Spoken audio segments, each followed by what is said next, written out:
welcome to the show. I have with me today a Wrentham resident who is also an author, and we're going to discuss his book and a little bit of his life. I'm sure it'll be quite interesting. Jim Redfearn, is that it? Redfearn? Redfearn. Redfearn. Right. And you've been in Wrentham for how long? 45 years. 45 years. So he's been here a couple of years. Yeah, you know. yeah. And you wrote a book called An Appointed Time. It's about a crime spree that happened back in 1939? 59. Where'd you get that story from? That particular story came from my experience as a state police officer.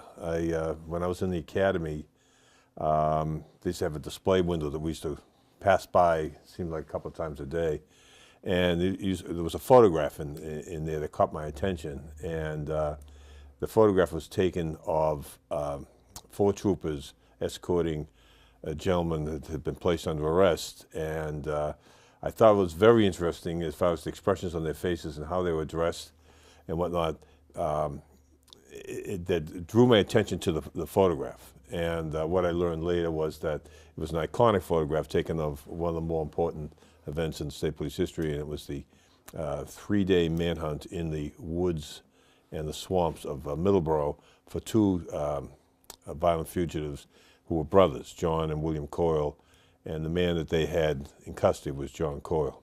So that's when I got the idea. I said, I think that would be interesting to do, because all the time I was on the state police, once in a while someone would reference the Coyle brothers, but I never learned a lot about it, and no one seemed to know the whole story. So I decided that it would be something that I might want to look into. Was this your first book, or? No, my second book. Okay.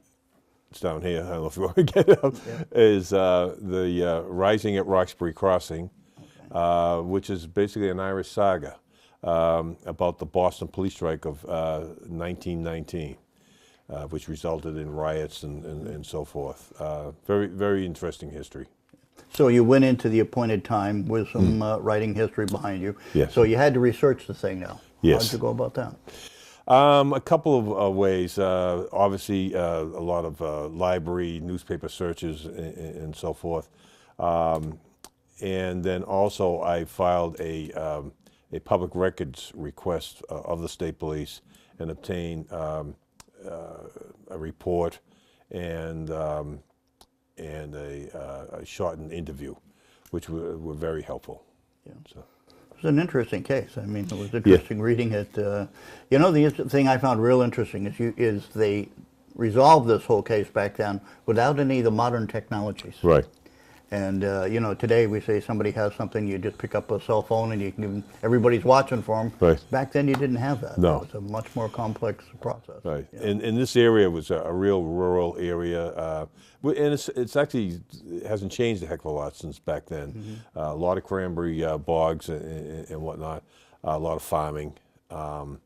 And interestingly is that the Coyle brothers actually had the advantage on the police, because they lived down the Cape area. They were originally from Philadelphia, right. And but prior to their crime spree, they were living right in Mashney Village in Buzzards Bay area. Yep. And so they used to hike and hunt in those woods in Middleborough. So they knew it. They knew the lay of the land very, very well. So that was one of the reasons why it took 3 days for this enormous army to find them. And they were actually found by some woman. They were in her garden. Yeah, and I would contend that they were actually found because of John Coyle's arrogance. Mm-hmm. That they actually had gotten outside the perimeter, which was about 11-mile perimeter. Wow. And he basically outthought himself and put himself back into the area where the police were. Yeah. So. One scene I remember in the book that is the officer, Frank Mahan. Yeah. He was at the beach with his wife and daughter, and they ran into this guy. Yes. Who's staring at him for some reason. That whole thing is kind of like eerie. And, that was all true. That was all. That's not. No, that's a figment of my imagination. Okay, good. Because I was going to say it was wow. Yeah. and I should insert here that. My 2 books are historical fiction. Mm-hmm. So the framework, so to speak, for the story is an actual historical event. And then you might say the coloring and the other layers of gray, so to speak, are figments of my imagination. So. A lot of books are like Yeah, that, you know. yeah, I was yeah. just talking about The Perfect Storm the other day. Oh, yeah. And how and the guy's telling me all the stuff that happened on the boat, and I had to say, how do we know that? The Yeah. boat went down. Right. How do we know what happened? Right. You know, Right. it's their Yeah, exactly. imagination. Yeah. Well, you have a good imagination. It's a great book. Oh, It's a thank great you. read. Thank you. You know, I read it over Christmas. Yeah. So how do you approach a subject to write a book on? Well, I think the first step is I have to be attracted to it in some way. I have to find an interest in it, and not only my interest, but I have to believe that other people would have a similar interest. So in this particular story, it was because of that photograph that I saw at in the display case. But what was interesting was the people who were in the picture, which is, as I said, there were 4 troopers and John Coyle. What caught my attention was that, first of all, the police officers are dressed in different or various versions of their uniform. Most of the time when the state police move en masse, they're dressed all alike and whatnot. But these fellas, one fellow was in the full, what we call the dress uniform. He had the blouse on, his cross strap and cover. And 2 of the officers were just in shirt sleeves, long sleeve shirts. And but they had no ties. Their collars were open. All the metal was off their shirts, and there was the badge, the name tag, and so forth.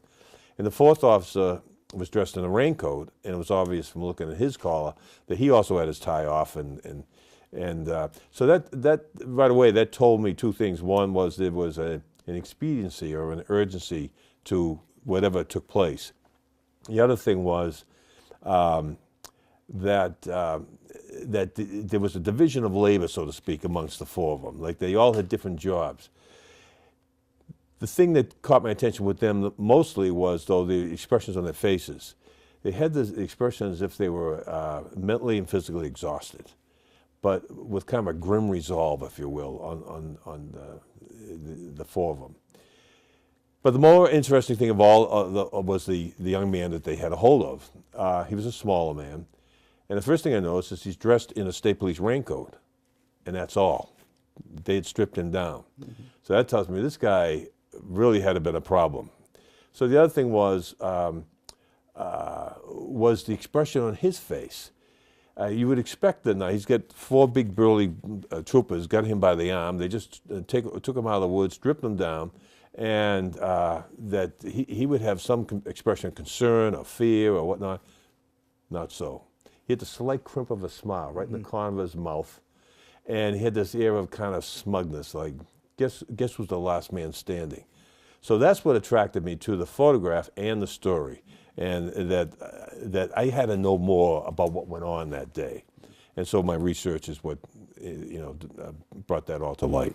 Yeah, we hadn't mentioned too the circus atmosphere of the courtroom. Yeah, where the guy really played everybody, basically. Yes. It was almost like a modern day thing. Right. Yeah. Right. He was, well, first of all, he had a very interesting defense attorney, a woman by the name of Mary Alice Duffy, who was well known in the Philadelphia area for, first of all, being a very good defense attorney, that she would do anything and everything in her power to at least present a good case for her client. And she tried all kinds of tricks, including these illnesses, these unexplained illnesses that would postpone the trial. And then Coyle himself had some kind of illness. And so she stretched this whole thing out. It turned out that at the time was the longest criminal trial in Philadelphia history. So, And then John Coyle, as I said, just from that picture, there's the whole thing. Cockiness, and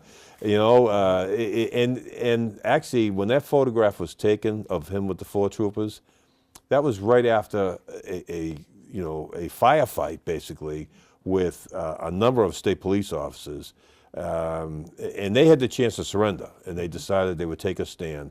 And during the firefight, his brother was killed. So this is right after his brother was killed, and he's now stripped bare.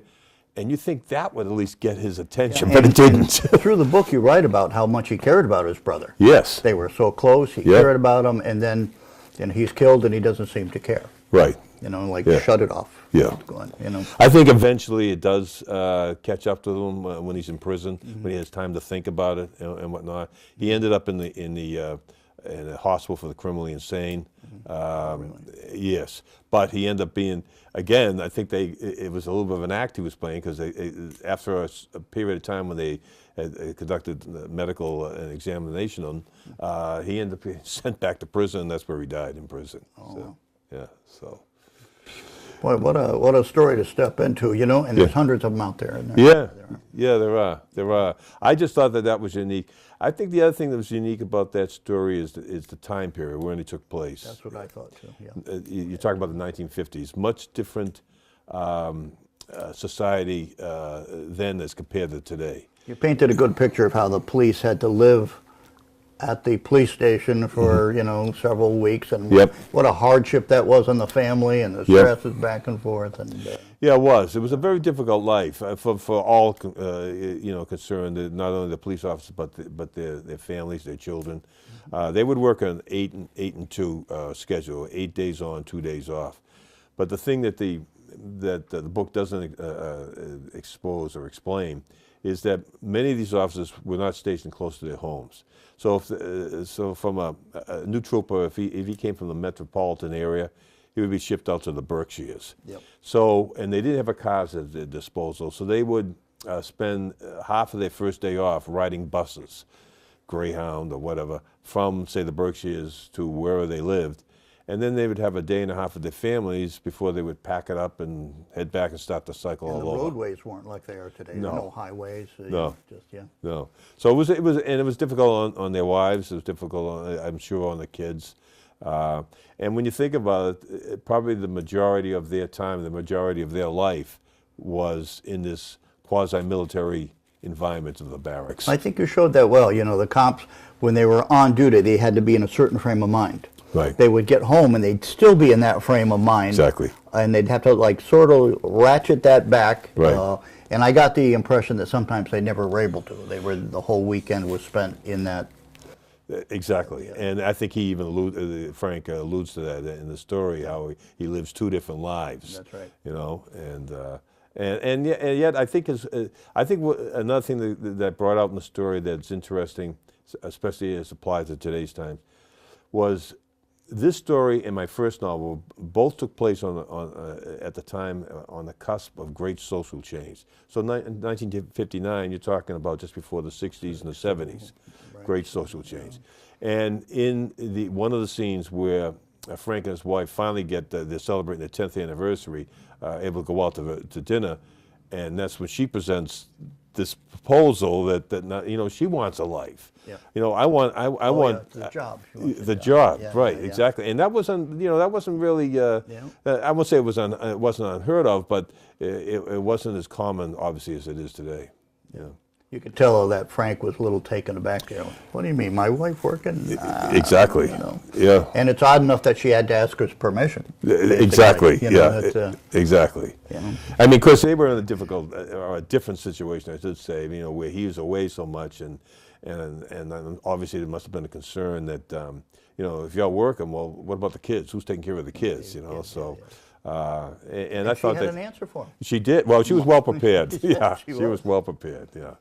And so that, and in that discussion, you hear some of the things that become, focal points in the social change. The use of contraception. That's the woman working, woman independence, and whatnot. Mm-hmm. So I was glad. I liked that scene. I liked it a lot. It was. Yeah. It was. Yeah. That was a very good book. Yeah. What was your first book about now? The first book was about the Boston police strike of 1919, and that book is funny. We were talking about ideas, how you come to this idea of writing the story in the first place. That came in a different way. That came from a discussion I had with my father-in-law on his back porch over a cup of coffee, mm-hmm. and he was talking about his life, and the one thing that seemed to really bother him was that he really never knew his own father because his father died when he was 3 years of age. So I asked him, well, what do you do know about him? He started telling me a little bit, and he said the one thing that resonated with me, he says, he was a Boston police officer amongst some of the things he did. I said, really? So that brought me to the Boston Police, and I met up with their archivist. I confirmed that his father was a Boston police officer, but what was most interesting was that his father was a Boston police officer at a very interesting period in not only the department's history, but in the city's history, because his father was one of 1,100 patrolmen who walked off the job because of work conditions and pay and whatnot, and they were living in a barrack system at the time.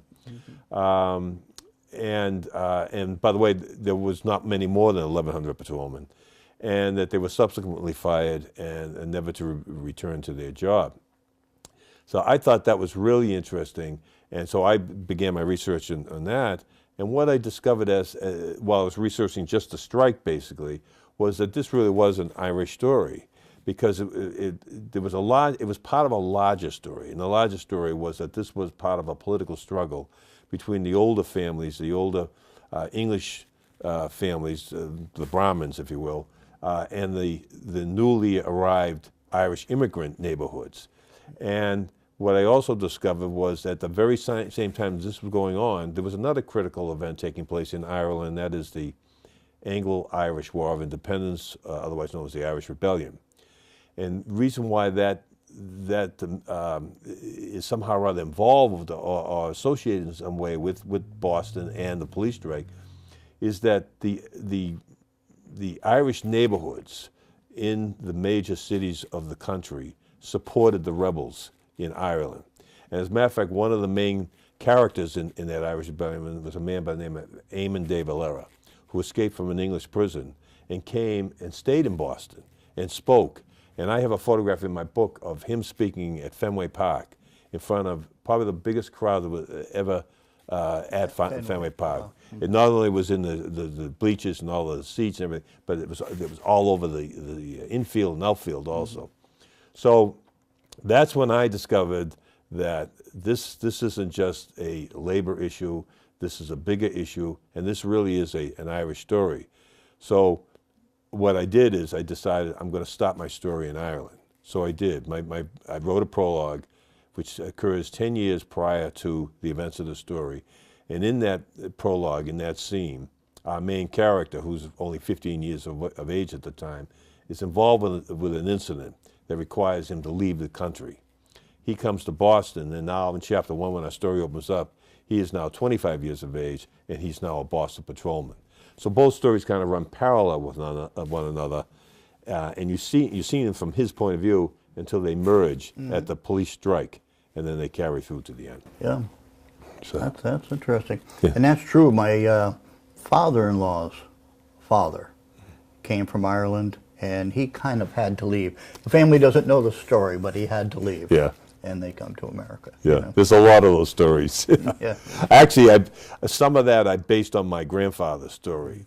He wasn't a police officer, but he came to Ireland by himself when he was 14 years of age. And if you can imagine, those trips were like a week or a week and a half at sea, So they're very difficult journeys. It sure was. Yeah. Boy. Sure was. Now, what have you got going forward in the future? You got anything on the books now? You working on something? I don't at this time. I've had a lot of suggestions. When my first book came out, a lot of people thought I should do a sequel to the first book because the protagonist, the main character, and his love interest, so to speak, go back to Ireland. That's how it ends. And so a lot of people have said to me, gee, you need to write what happens to them next, And then I've thought of other stories, and as I said, I've had a lot of suggestions. Right now, I'm in the promotion stage and marketing stage, so on the second book. So I've been spending a lot of time, doing this, appearances and whatnot. So. Yeah. Now, how do you approach doing a book? What do you do first? Well, I think I have to be interested in the idea. I have to, whatever it is, like I said, the two books I've done so far, one was the conversation with my father-in-law, and the other one was the picture.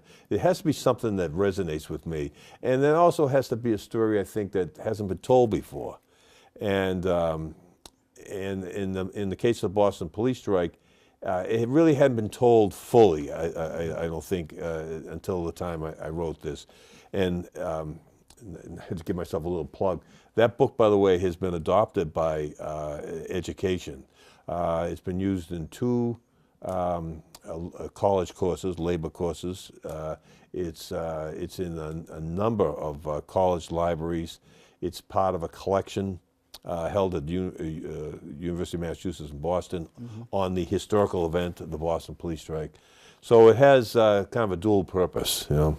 Well, what I'm talking about is how do you organize your thoughts in something like that? You know, I know when I approach something, you'll get a little bit here, you'll get the end, you get, how do you organize that into a story? Well, I think what I do a couple of things. One thing I usually do, if I'm telling a fictional story related to some historic event, then I'm going to follow the chronological timeline of the historical event. So that makes it a little easier for me, if you will, as far as structure is concerned. But I think most writers will tell you the same thing, that it's a cerebral process that you go through. When you start writing, and it's always difficult at first, to make yourself sit down and work at it. And it's almost like a metamorphosis, if you will, from sitting in there at the table and writing to actually, mentally becoming part of the story. And so that you actually, I call it my dream state, where you get into it so that you're almost living the story. You know your characters. You know exactly what they're going to do. And some characters will tell you what they want to do. In my first book, there's a character, second to the main character, by the name of Catherine Loftus. And she's also an Irish immigrant who's now living in Boston and whatnot. And she's quite the character, very independent, a little bit of calluses on her. She's a little bit of a toughness to her. And when I first wrote her, she was going to have a very limited role, and maybe just a one appearance portion of the story. And it was almost like she said, "I ain't leaving. I'm staying. I've got something to say. I've got a relationship with this guy, Willie Dwyer." And so she became real to you. Yeah, she does. And I think most writers will tell you the same thing, or at least for those who write fiction. Yeah. I know Stephen King said he really has to force himself every day to go to that writing area, sit down, and start writing. Yeah. And he demands that he write at least 2 hours a day. Yeah. I do. It is. It's funny when you first start out. It's hard to write 2 hours, and as you get into the story, it's 2 hours is nothing. Right. You can spend 8 hours. On that first book, it took me 7 years to write that story, that whole story, and I wrote every single day, including holidays and birthdays, and I would obviously write before, say, if we had company come to the house and then break off. Yep. But I wrote every day, and that was to kind of keep it going in my head, so to speak. Yep. Yeah. But I know once you get in that zone, like you say, you can go 2 days straight. Yes. You just get in that zone. Yeah. You see everything. You see the images. Now, it's funny you brought up Stephen King. I've got a number of writing books at home.